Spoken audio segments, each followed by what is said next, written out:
हाय, good morning girls. मैं Mrs Sangeeta Jacob's हूँ। आपका इतिहास की क्लास में स्वागत करती हूँ। आज मैं आपको पाठ 3 पढ़ाऊँगी, जिसका शीर्षक है बंधुत्व, जाति तथा वर्ग। ये पाठ बहुत बड़ा है, इसलिए मैं आपको 3 भागों में पढ़ाऊँगी। आज मैं इस पाठ का पहला भाग पढ़ाऊंगी। तो शीर्षक हम फिर से देखेंगे। शीर्षक का नाम है बंधुत्व, जाति तथा वर्ग। पिछले अध्याय में हमने पढ़ा कि लगभग 600 ईस्वी पूर्व से 600 ईस्वी तक के मध्य आर्थिक और राजनीतिक जीवन में अनेक बदलाव हुए, जिसका प्रभाव आज के समाज पर पड़ा। जैसे वनों में कृषि के विस्तार ने लोगों के जीवन को प्रभावित किया, शिल्पकारों के एक समूह को जन्म दिया तथा संपत्ति के असमान वितरण ने सामाजिक विषमताओं को अधिक प्रखर बनाया। इतिहासकारों ने इन प्रक्रियाओं को समझने के लिए साहित्यिक परंपराओं का सहारा लिया, जैसे कुछ ग्रंथ या कोई कहानी, कविता आदि। इनके द्वारा उस समय की बातों को जानने के लिए उन्होंने ये प्रयास किया। अभिलेखों से भी हमें समाज के कुछ ऐतिहासिक तथ्यों की जानकारी मिलती है। ग्रंथों की सहायता लेने से हमें ये पता चलता है कि उस ग्रंथ विशेष की रचना किसके द्वारा की गई, उसमें क्या लिखा गया, उसका प्रचार प्रसार किस प्रकार किया गया एवं किन साधनों का प्रयोग किया गया। उपमहाद्वीप यानी कि भारत का सबसे महान एवं महत्वपूर्ण ग्रंथ महाभारत है, जिसे महाकाव्य कहते हैं। इसे विशाल महाकाव्य भी कहा जाता है। महाभारत में 1 लाख से भी अधिक श्लोक हैं। इसका पुराना नाम जय संहिता है। इस ग्रंथ की रचना 1000 वर्ष तक होती रही, यानी कि 1000 वर्षों तक ये लिखी जाती रही। तो ये कहना कि किसी एक व्यक्ति ने लिखा होगा, ये संभव नहीं हो सकता, क्योंकि कोई भी व्यक्ति 1000 वर्ष तक जीवित नहीं रह सकता। इस महाकाव्य में विभिन्न सामाजिक श्रेणियों व परिस्थितियों का लेखा मिलता है। सबसे प्रमुख बात यह है कि महाभारत का प्रमुख विषय 2 परिवारों के बीच हुए युद्ध की कथा है। ये 2 परिवार कौन थे? ये पांडव और कौरव थे, जो कुरु वंश के थे, और युद्ध के बाद पांडव विजयी हुए। महाभारत ग्रंथ का समालोचनात्मक संस्करण तैयार करना ऐतिहासिक स्तर का राष्ट्रीय कार्य था। सन 1919 में प्रसिद्ध संस्कृत विद्वान V.S. सुक्तांकर ने ये परियोजना आरंभ की। V.S. Sukthankar Bhandarkar Oriental Research Institute के मुख्य संपादक थे। समालोचनात्मक का अर्थ है बच्चों की, जैसे महाभारत के महाकाव्य है तो उसको पढ़कर सारी बातों को फिर से लिखना, जो कॉमन पॉइंट्स है उनको निकालना और सीक्वेंस में लिखना। तो इस कार्य के लिए सुक्तांकर ने अनेक विद्वानों को अपने साथ जोड़ा। सब ने मिलकर इस कार्य को तैयार करने का निर्णय लिया। सबसे पहले देश के विभिन्न लिपियों जैसे कि देवनागरी, मैथिली, बंगाली, तमिल, मलयालम से प्राप्त पांडुलिपियों को एकत्रित किया। फिर उन श्लोकों का चयन किया जो सभी पांडुलिपियों में समान रूप से पाए गए। उनका प्रकाशन 13,000 पृष्ठों में फैले अनेक ग्रंथ खंडों में किया। इस परियोजना को पूर्ण करने में 47 वर्ष लग गए, यानी कि 37 वर्ष लग गए। 47 वर्ष, 47 यानी कि 47 वर्ष लग गए। इस प्रक्रिया में 2 बातें उभर कर आई या देखने को मिली। पहला है संस्कृत के कई पाठों के अनेक अंशों में समानता थी, यानी कि पूरे उपमहाद्वीप में उत्तर में कश्मीर और नेपाल से लेकर दक्षिण में केरल और तमिलनाडु तक सभी पांडुलिपियों में यह समानता देखने में आई।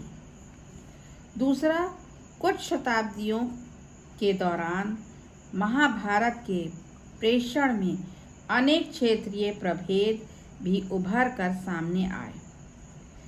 विद्वानों ने पाठ टिप्पणियाँ यानी कि कमेंट्स किया और परिशिष्टों यानी कि उसके कई पार्ट्स के रूप में इन विभेदों का संकलन किया। 13,000 पृष्ठों के समालोचनात्मक में आधे से अधिक पृष्ठों में इन विभेदों का विवरण है। दूसरा है पॉइंट हम देखेंगे अब, बंधुता एवं विवाह। इसमें कई चीज़ें हमें देखने को मिलेंगी बच्चों, जैसे परिवारों के बारे में जानकारी, फिर पितृवंशिक व्यवस्था के आदर्श ये क्या होता है, इसका क्या अर्थ है, फिर विवाह के क्या नियम थे, स्त्री का गोत्र क्या था, गोत्र किसे कहते हैं, और माता का क्या महत्व था। तो सबसे पहला पॉइंट है परिवारों के बारे में जानकारी। परिवार किसी भी समाज के प्रमुख आधार का निर्माण करते हैं। आधुनिक समय में सभी परिवार एक जैसे नहीं होते थे। परिवार के सदस्यों की संख्या, उनके संबंध, क्रियाकलाप आदि में अनेक भिन्नताएं देखने को मिलती हैं। प्रायः एक ही परिवार के लोग भोजन एवं अन्य संसाधनों का प्रयोग आपस में मिल बांटकर उपयोग करते थे, एक साथ रहते थे, काम करते थे। अनुष्ठानों यानी कि पूजा पाठ में भी साथ रहते थे। ये सब हम संयुक्त परिवार या जॉइंट फैमिली में देखते हैं, जिसमें पति पत्नी होते हैं, माँ बाप होते हैं, भाई बहन, पुत्र पुत्री, और सभी एक साथ मिलकर रहते हैं। एक घर में एक छत के नीचे एक ही रसोई में खाना भी पकता है। और जो घर परिवार का सबसे वृद्ध व्यक्ति होता है वो घर का मुखिया होता है। तो ये हम संयुक्त परिवार या जॉइंट फैमिली में देखते हैं। परिवार एक बड़े समूह का हिस्सा होता है जिन्हें हम संबंधी कहते हैं।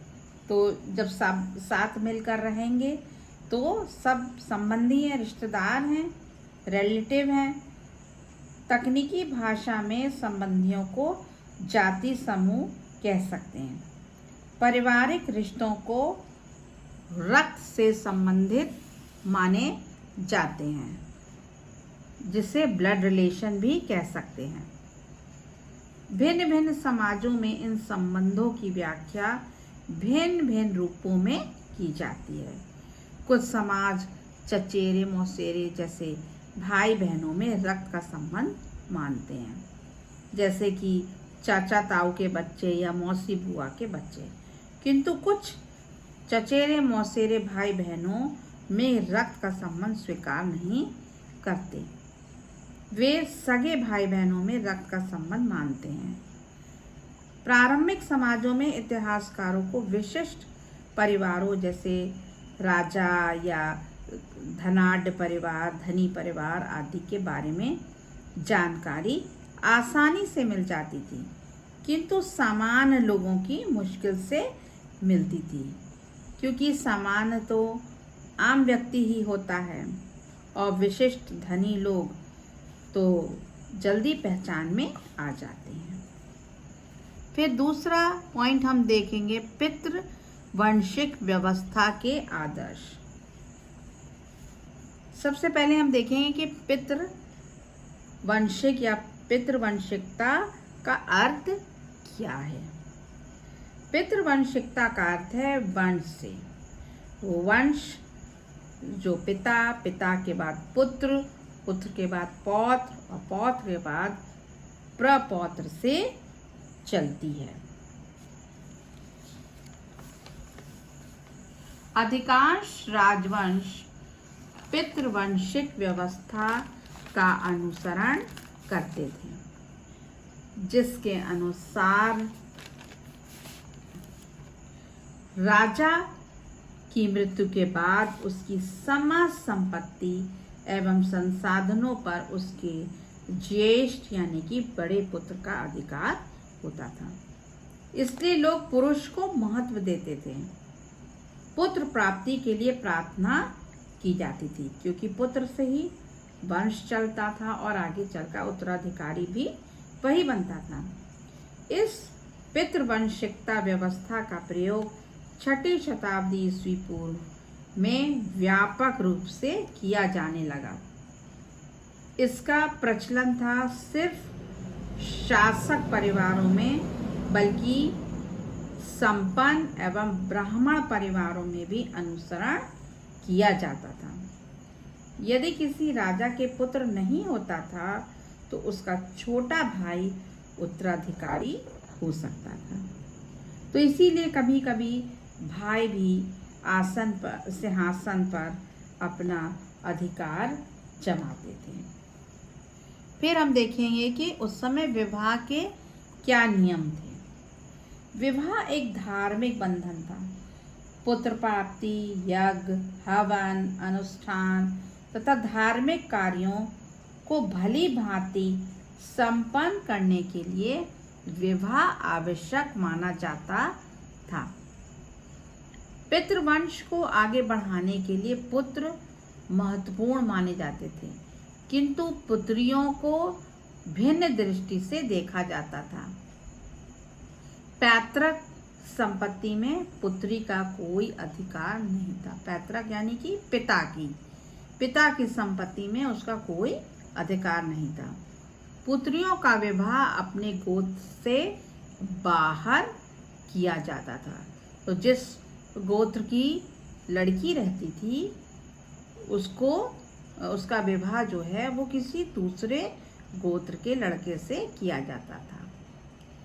समाज में विवाह पद्धति 2 प्रकार की प्रचलित थी। एक था अंतर्विवाह और दूसरा था बहिर्विवाह। तो अंतर्विवाह वो होता था जिसमें वैवाहिक संबंध समूह के मध्य तय किए जाते थे। ये समूह एक गोत्र, कुल अथवा जाति या एक ही स्थान पर रहने वाले लोगों का हो सकता था। और दूसरा था बहिर्विवाह। ये अपने गोत्र से बाहर विवाह करने को बहिर्विवाह कहा जाता था। तो गोत्र से आप क्या समझते हैं बच्चों? गोत्र हम आपको समझाएंगे कि जैसे कि ऋषि गोत्र होता था एक, जिसको कि कई लोग मानते थे, एक कश्यप गोत्र या गौतमी गोत्र। तो किसी एक को के लोग सदस्य हो जाते थे और फिर वो कहते थे कि हम इस गोत्र के वंशज हैं। और यदि ऋषि गोत्र की अगर कन्या होती थी तो वो या तो कश्यप गोत्र के लड़के से विवाह कर सकती थी और या गौतमी गोत्र के से विवाह कर सकती थी। तो ये तो थे गोत्र। ऊंचे प्रतिष्ठित परिवारों की कन्याओं का विवाह कम उम्र में दूसरे गोत्र में उचित समय यानी कि सही समय में और उचित व्यक्ति से यानी कि सही अच्छे व्यक्ति से किया जाता था। कन्यादान भी होता था जो पिता द्वारा होता था। ये एक महत्वपूर्ण धार्मिक कर्तव्य माना जाता था। नए नगरों के विकास के परिणाम स्वरूप सामाजिक जीवन जटिल होने लगा। दूर से आने वाले लोग मिलते थे, वस्तुओं को खरीदते थे, क्रय विक्रय के साथ विचारों का भी आदान प्रदान करते थे। जैसे जैसे लोग अपने परिवारों से अलग होकर नगरों में रहने लगे, वैसे वैसे उनके पारिवारिक बंधन कमजोर होने लगे। आचार विचार, विश्वासों, परंपराओं पर अनेक प्रश्न चिन्ह लगाए जाने लगे। इस चुनौती का सामना करने के लिए ब्राह्मणों ने आचार संहिता यानी कि कुछ नियमों का निर्माण किया। ब्राह्मणों को इनका विशेष पालन करना होता था, परंतु समाज में भी इसका अनुसरण करना पड़ता था। लगभग 500 ईस्वी पूर्व में इन नियमों का संकलन धर्मसूत्र व धर्मशास्त्र नामक संस्कृत ग्रंथों में किया गया। इसमें सबसे महत्वपूर्ण मनुस्मृति थी, जिसका संकलन 200 ईस्वी पूर्व से 200 ईस्वी के बीच हुआ। धर्मसूत्र और धर्मशास्त्र में विवाह के 8 प्रकारों का उल्लेख मिलता है। तो हम देखेंगे विवाह के प्रकार: ब्रह्म विवाह, प्रजापात्य विवाह, आर्ष विवाह, देव विवाह, असुर विवाह, गांधर्व विवाह, राक्षस विवाह और पिशाच विवाह। तो ये 8 प्रकार के विवाह का उल्लेख मिलता है। तो इनमें से जो पहले 4 हैं यानी कि ब्रह्म विवाह, प्रजापात्य विवाह, आर्ष विवाह और देव विवाह, ये उत्तम माने जाते थे। बाकी 4 बेकार माने जाते थे। और ये जो बाकी 4 थे, जिनमें असुर, गांधर्व, राक्षस और पिशाच, ये विवाह पद्धति उन लोगों में प्रचलित थी जो ब्राह्मणीय नियमों को अस्वीकार करते थे, उनको मानते नहीं थे। फिर हम देखेंगे स्त्री का गोत्र। लगभग 1000 ईस्वी पूर्व के बाद से एक ब्राह्मणीय पद्धति का विकास हुआ, जिसके अनुसार लोगों, विशेष रूप से ब्राह्मणों का वर्गीकरण गोत्रों में कर दिया जाता था। प्रत्येक गोत्र एक वैदिक ऋषि के नाम पर होता था। उस गोत्र के सदस्य ऋषि के वंशज माने जाते थे। गोत्रों के 2 नियम महत्वपूर्ण थे। विवाह के बाद स्त्रियों को पिता के स्थान पर पति के गोत्र का माना जाता था, और दूसरा, एक ही गोत्र के सदस्य आपस में विवाह नहीं कर सकते थे। तो ये तो था गोत्र के बारे में, और स्त्री का गोत्र क्या होता था। माता का महत्व, अंतिम पॉइंट अब देखेंगे, माता का महत्व। तो माता के रूप में स्त्री को पर्याप्त महत्व दिया जाता था। सातवाहन राजाओं के नाम के साथ उनकी माता का नाम जुड़ा होता था। इससे ये प्रतीत होता है कि माताएं महत्वपूर्ण थीं और उनका एक महत्वपूर्ण स्थान था। ऐसा प्रतीत होता है कि इस प्रथा का ना तो संपूर्ण देश में प्रचलन था और ना ही इसका व्यापक रूप से अनुसरण किया जाता था, परंतु सिंहासन का उत्तराधिकार पितृवंश का होता था। तो बच्चों, आज का पाठ यहीं समाप्त होता है और मैंने आपको ये सारी चीज़ें बताई हैं उम्मीद है आपको समझ में आया होगा। वीडियो को ध्यान से सुनिएगा, समझिएगा। और मैं इस बार आपको प्रश्न नहीं दे रही हूँ, लेकिन अगली क्लास में जब आगे का हम दूसरा भाग भी आपको समझा देंगे, तब हम पहले दूसरे भाग को मिलाकर जो भी प्रश्न है वो आपको देंगे। Thank you.